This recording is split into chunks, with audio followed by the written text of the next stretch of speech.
نشئیوں کا ملک۔ یہ پچھلے سال کی بات ہے۔ میں اپنے ایک دوست کے ساتھ DHA لاہور کے بڑے پرائیویٹ ہسپتال میں گیا۔ ہسپتال بہت جدید اور مہنگا ہے، اور یہ جسٹس ثاقب نثار کے چھاپے کی وجہ سے پوری دنیا میں مشہور ہوا تھا۔ میرے دوست کی طبیعت اچانک خراب ہو گئی تھی، اور میں اسے معائنے کے لیے ہسپتال لے گیا تھا۔ ہم دونوں جب ہسپتال میں داخل ہوئے تو ہم نے کوریڈورز میں اسٹریچر پر ایک نوجوان کی لاش دیکھی۔ اللہ تعالیٰ برے وقت سے بچائے، ہمیں اور ہماری اولادوں کو محفوظ رکھے۔ وہ ایک ہولناک منظر تھا۔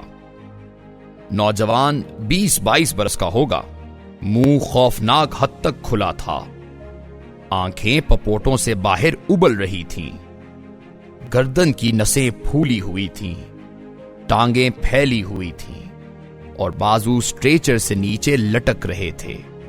وہ کسی ہارر مووی کا کوئی کردار دکھائی دے رہا تھا۔ میں نے زندگی میں آج تک اتنا تکلیف دہ چہرہ نہیں دیکھا۔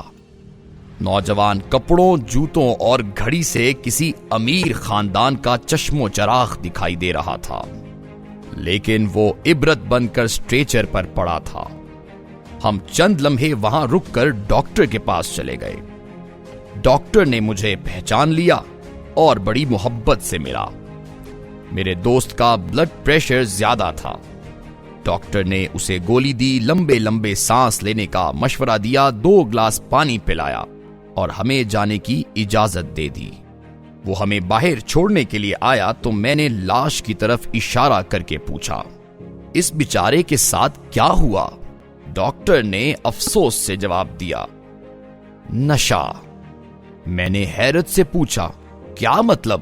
وہ بولا، یہ دوستوں کے ساتھ رات پارٹی کر رہا تھا اور کوکین کی اوور ڈوز کی وجہ سے فوت ہو گیا۔ میں گھبرا گیا اور ڈاکٹر صاحب سے پوچھا، یہ کون ہے اور آپ اتنے اعتماد سے یہ کیسے کہہ سکتے ہیں؟ ڈاکٹر نے دکھی آواز میں جواب دیا، میرے بھائی، ہمارے ہسپتال میں روز کسی نہ کسی نشئی کی لاش آتی ہے۔ لڑکے اور لڑکیاں پارٹیاں کرتے ہیں اور کوئی نہ کوئی اوور ڈوز کی وجہ سے مر جاتا ہے، اور اس کے ساتھی اسے ہسپتال کے دروازے پر چھوڑ کر بھاگ جاتے ہیں۔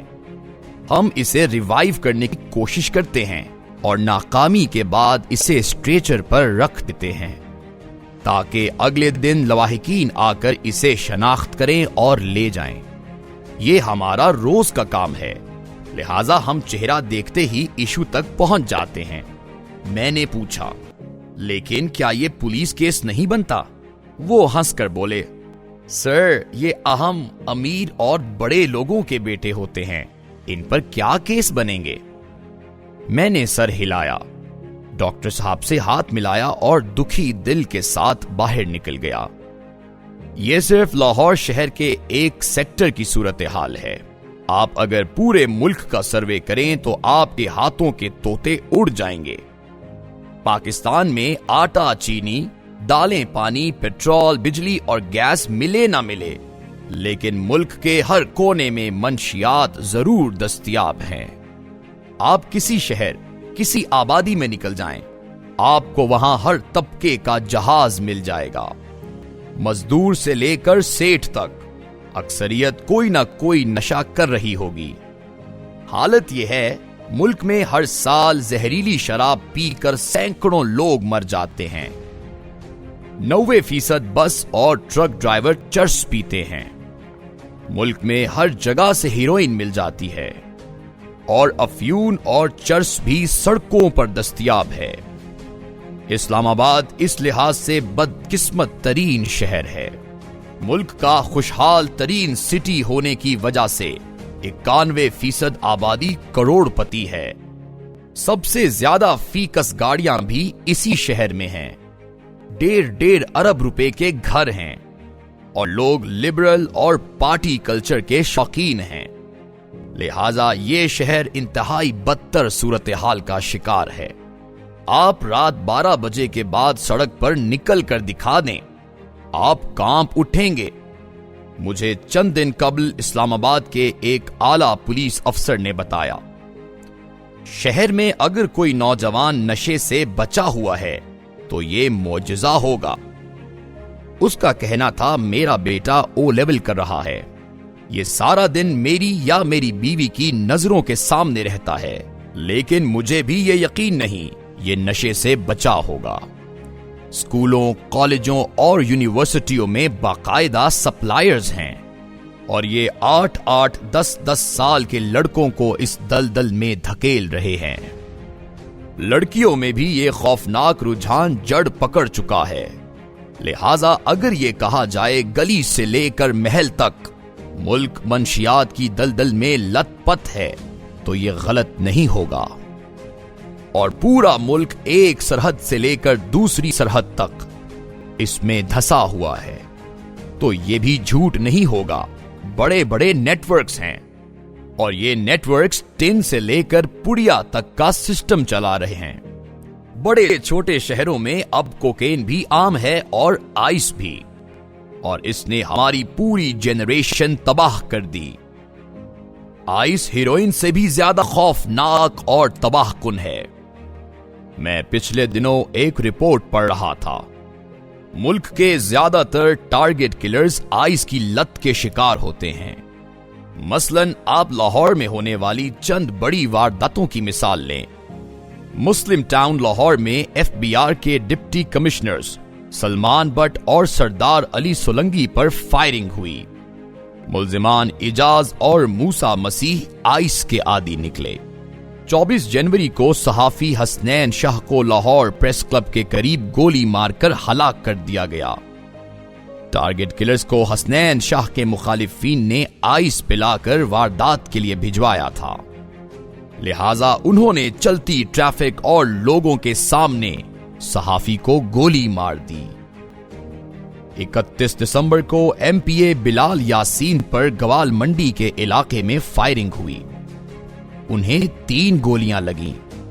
اللہ تعالیٰ نے ان کی جان بچا لی، لیکن یہ اس وقت بھی بستر پر ہیں۔ ان پر حملہ کرنے والے ملزمان ماجد اور کاشف بھی آئس کے شکار تھے۔ اور اسی طرح 19 جنوری کو کہنا لاہور میں زین نام کے لڑکے نے اپنی والدہ ڈاکٹر ناہید، 2 بہنوں اور بھائی کو فائرنگ کر کے قتل کر دیا۔ یہ بھی آئس کی لت میں مبتلا تھا۔ اسلام آباد میں بھی پچھلے دنوں 2 کیس بہت ہائی لائٹ ہوئے، نور مقدم قتل کیس اور ویڈیو سکینڈل۔ یہ دونوں بھی آئس کا رد عمل تھے۔ نور مقدم کو قتل کر کے اس کا سر تن سے جدا کرنے والا نوجوان ظاہر جعفر آئس اور کوکین کا عادی تھا۔ یہ باقاعدہ علاج بھی کراتا رہا تھا، جبکہ ویڈیو سکینڈل کے ملزمان بھی پارٹی باز تھے اور یہ بھی اسی قسم کی سرگرمیوں میں ملوث رہے تھے۔ میرا خیال ہے ہم اگر تھوڑی سی مزید ریسرچ کریں تو ہمیں زیادہ تر جرائم کے پیچھے منشیات، بالخصوص آئس کا ہاتھ ملے گا۔ آئس ایک خوفناک کیمیکل ہے، یہ انسان کی سوچ کو منفی بھی بنا دیتا ہے اور پھر اس میں عملی قدم اٹھانے کی ہمت بھی پیدا کر دیتا ہے۔ چنانچہ وہ شخص اٹھتا ہے اور پستول لے کر سڑک پر نکل آتا ہے، اور یہ لت اکراس دی بورڈ پورے ملک کو متاثر کر رہی ہے۔ ہم ایک اسلامی ریاست بھی ہیں اور ایٹمی طاقت بھی۔ ہمیں اپنے خفیہ اداروں پر بھی ناز ہے۔ ہم فخر سے کہتے ہیں ہماری ISI نے سوویت یونین توڑ دیا تھا، اور ہم نے وار آن ٹیرر جیت کر پوری دنیا کو حیران کر دیا تھا۔ یہ دعویٰ درست ہے، اور ہم بم دھماکوں کے ملزم تلاش کرنے میں بھی دنیا میں پہلے نمبر پر ہیں۔ لیکن سوال یہ ہے، کیا ہم ان ایکسپرٹیز کے باوجود ملک سے منشیات کا کینسر ختم نہیں کر سکتے؟ کیا ہم 24 کلومیٹر کے شہر اسلام آباد کو بھی اس لعنت سے پاک نہیں کر سکتے؟ ملک میں اس وقت 1 کروڑ لوگ منشیات کی وجہ سے سڑکوں اور گلیوں میں دھکے کھا رہے ہیں۔ یہ لوگوں کے برتن اور گٹروں کے ڈھکن چوری کر کے پڑیا یا ٹیکا خریدتے ہیں اور سرعام نشہ کرتے ہیں۔ آپ پشاور سے کراچی تک دیکھ لیں، آپ کو سڑکوں اور پلوں کے نیچے ایسے منظر دکھائی دیں گے جو آپ کو اندر سے ہلا کر رکھ دیں گے۔ لیکن ہم اس کے باوجود اپنے آپ کو ایک عظیم قوم بھی کہتے ہیں۔ کیا ہمیں 1 کروڑ نشئیوں کے ساتھ یہ دعویٰ سوٹ کرتا ہے؟ لہٰذا میری حکومت اور ملٹری اسٹیبلشمنٹ دونوں سے درخواست ہے، آپ مہربانی کریں اور ملک میں منشیات کے خلاف مکمل اور سیریس کریک ڈاؤن کریں، اور کم از کم اس افریت کو اسلام آباد کی جڑوں ہی سے کھود کر نکال دیں۔ قوم آپ کو دعائیں دے گی، ورنہ یہ اس پوری زندہ اور پائندہ قوم کو نگل جائے گا۔ حکومت اس سلسلے میں ISI میں ایک خصوصی یونٹ بھی بنا سکتی ہے۔